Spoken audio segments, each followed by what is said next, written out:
Namaste to all. A very interesting question in my channel. Does Gita Shloka 9 by 23 indicates about the worship of Demi Gods? So one gentleman was asking that when we read the Gita commented by ISKCON Acharya or any other Acharya, we can see that they are mentioning about the worship of demigods, and even the worship of demigods or worship of Almighty God is almost similar, is what Gita 9 by 23 signifies. Is it right or wrong? Actually, it is completely wrong. That is why I always tell that there is only one Gita which is available in this world, which is authentic, which tallies with the Vedas. And that one Gita, you can order it from vedamandir.com if interested. That Gita is Srimad Bhagavad Gita, ek Vedic Rahasya by Swami Ram Swarup Yogacharya. Every shloka of Gita, from which Ved mantra that shloka has been taken. That means the bhav of that shloka is coming from which Ved mantra is explained clearly by my Acharya there in that book. Even in this shloka, we have to understand the real meaning of the shloka. This shloka also has got a very deep Vedic meaning. The shloka is like this. Ye apyanya devata bhakta yajante shraddhayanvitaha te api mam eva kaunteya yajantaya vidhi purvakam. So Sri Krishna says to Arjun, Hey Arjun, Ye bhaktaha anya devataha api shraddhaya anvitaha means those who worships anya devataha, the other devatas, with shraddha. Shraddha's translation in English is not available. The nearest word of shraddha in English is faith, but shraddha is not faith. There is no translation of the word shraddha in English, but I will explain to you what is shraddha shortly. So one who with complete faith worships the other devatas also worships me. Mam means me. One who worships the other devatas with complete faith also worships me. Then he says avidhi purvakam, but that worship is avidhi purvakam. It is not according to the Vedas. So we have to take the shloka in the totality. We have to also understand that Bhagavad Gita was written after the Mahabharata war, because Bhagavad Gita is part of Mahabharata, and Mahabharata was written after the war of Mahabharata. After several years of Mahabharata only it was written. So we have to understand the Gita meaning with an explanation by an Acharya who is equivalent to Vyasmuni. That means who is learned of Vedas, who is philosopher of Vedas, who is a Samadhist yogi. That's why I always recommend this book, Srimad Bhagavad Gita, ek Vedic Rahasya, because only a complete philosopher of Vedas can explain these shlokas.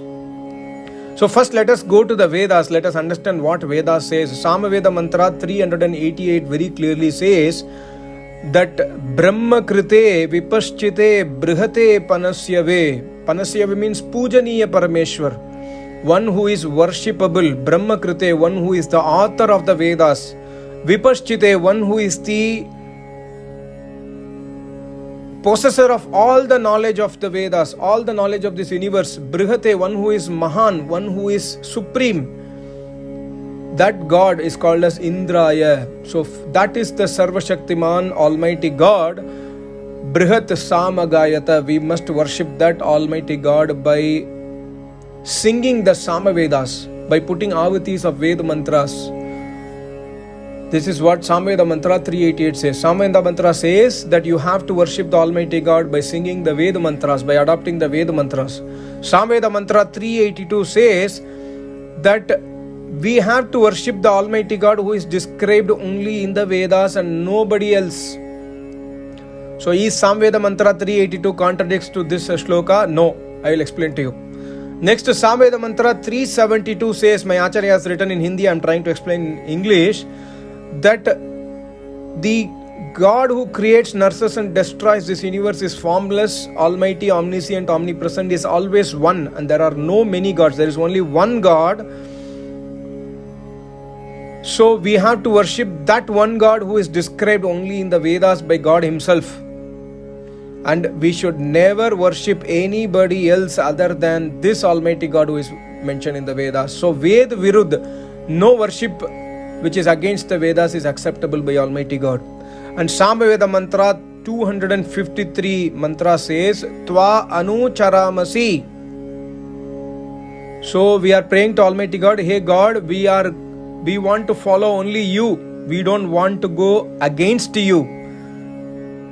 So we will always adopt only the Vedic path. That is a prayer given in this mantra. And Samveda mantra 242 says, Anyat machit vishamsata. Never worship anybody else other than the Almighty God of the Vedas.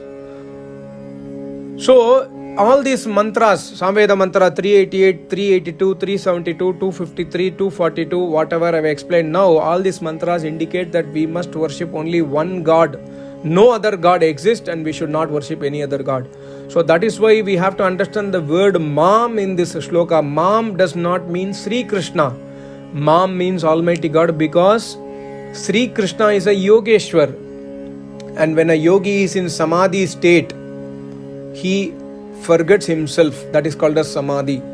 Yam Niyam Asan Pranayam Pratyahar Dharana Dhyan Samadhi. Dhyan, after Dhyan it is Samadhi. In the dhyana stage, the yogi remembers that he is existing as a yogi, as a jivatma, and he is meditating on that Paramatma. In the dhyana stage, my Acharya always says, in the dhyana stage only two things exist. One is the yogi, the other is the Almighty God. The yogi forgets everything else in the world. But in the samadhi stage, even the yogi forgets himself. He does not remember that he is meditating on the God. He realizes himself to be Almighty God. He does not become Almighty, but he assumes himself to be Almighty God in the Samadhi. This is the supreme Dharamega Samadhi stage. And in this stage, the yogi, when he speaks as if he is Almighty God. That's why Sri Krishna is using the word Mam, Mama in many of the mantras, many of the shlokas in Gita. To decode the correct meaning, we should have the guidance of a yogi who has attained a Samadhi, who is a philosopher of Vedas.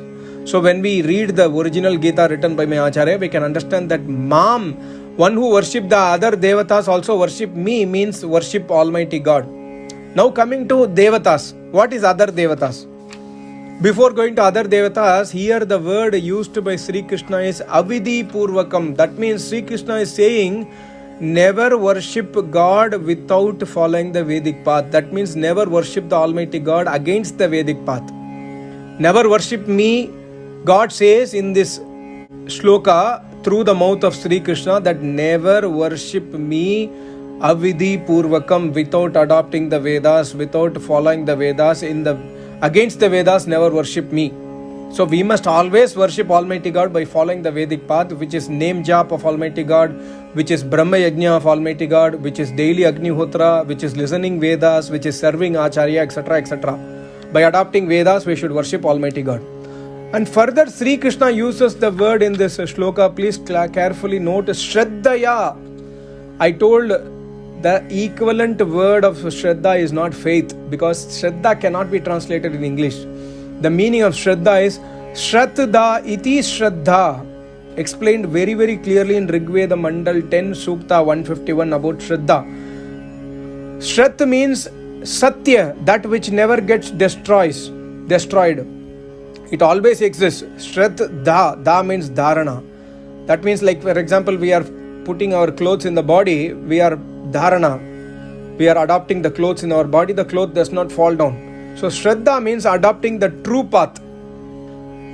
Faith can be anything. Somebody says, I am following Islam faith. Somebody can say, I am following Hindu faith, Hinduism or Christianity, etc., etc. But faith can differ. Shraddha cannot differ. Shraddha means Vedic, adopting the Vedic true path only. So here Sri Krishna says, one who does the puja of Devatas by adopting Shraddha. That means here we have to understand what is Devatas. Devatas does not mean so many demigods. Devatas in Ya dadati sa devaha. Devata translation in Sanskrit is one who gives us something. Mata, Pita, Atiti, Acharya. These are the four devatas in the Vedas. So one who worships the mother, one who worships the father, one who worships the Atiti, one who worships the Acharya. Worships means doing seva, doing service to them. So Sri Krishna says, one who serves his mother, father, Atiti, Acharya by the Vedic path, not Avidhi Purvakam. By adopting the Vedic path, if somebody is serving the mother, father, Atiti, Acharya, then that path will lead him to the Vedic worship. That is called as a Shraddha, because he is adopting the Vedic path, he is following the Shraddha, and he is worshipping his mother, means he is serving his mother, he is serving his father, he is taking care of his parents, he is serving the Acharya of the Vedas. That means he is donating food to Acharya, he is donating the clothes to Acharya, he is donating money to Acharya, he is listening Vedas from the Acharya, he is serving the learned guest whoever is visiting him by Shraddha, by adopting the Vedic path. Then Sri Krishna says that means he is actually worshipping me, hey Arjuna. So Devata does not mean demigods. There is no demigods. There is no Devi Devata. This Ambika is there, Durga is there, this Devi is there, etc. etc. Devatas means one who gives us something. Mother gives us birth, father gives us everything. He gives us money to live, he gives us his knowledge. Mother also gives us her knowledge. Atiti gives us so many knowledge when he or she visits our house. Then Acharya gives us everything including Samadhi. So these are called as Devatas in this shloka. So when we adopt the Vedic path by following the Shraddha and worship, and worship means to give respect. The English translation of puja is to respect. When we respect our parents, acharyas, atitis, etc., then God says, that means Sri Krishna says, you are actually worshipping me. That means you are adopting the Vedas, you are doing everything properly, and you are actually following my instructions of Vedas. That means you are worshipping me. This is what. And never worship me avidhi purvakam. Do not follow something against the Vedas and say that you are worshipping me. Always follow the Vedic path. Veda says dosha vasta dive dive. Every day do agnihotra. Veda says matri devo bhava. Worship, serve your parents. So we should serve the parents. So when we follow the Vedic path and when we adopt the Vedas with Shraddha in our life, and when we serve our parents, acharyas, this is actually worshipping the Almighty God. And also Avidhi Purvakam clarifies that we cannot go to temple, we cannot go to ghost worship, etc. These are all Avidhi Purvakam, these are against Vedas. So when you really want to worship Sri Krishna, that means when you want to give respect to Sri Krishna, who is no more now, he is a yogi now, he is in Samadhi. So when you want to really give respect to Sri Krishna, you should really adopt Vedas in your life, is the message of Sri Krishna in this 9/23 shloka. I hope this short audio clarified. I tried to explain what my Acharya has tried to explain in his book. The best is, I always advise, read the book. When you read the book and discuss, you will get more knowledge of Vedas, you will get more love towards Sri Krishna, you will get more love towards Almighty God and more love towards the Vedic path. There is no other path. Na anya pantaha vidyate ayanaya, says Purusha Sukta. There is only one path. There is no other path, and that path is the only path, is the Vedic path to attain, achieve Almighty God. Thank you so much. Namaste. Om.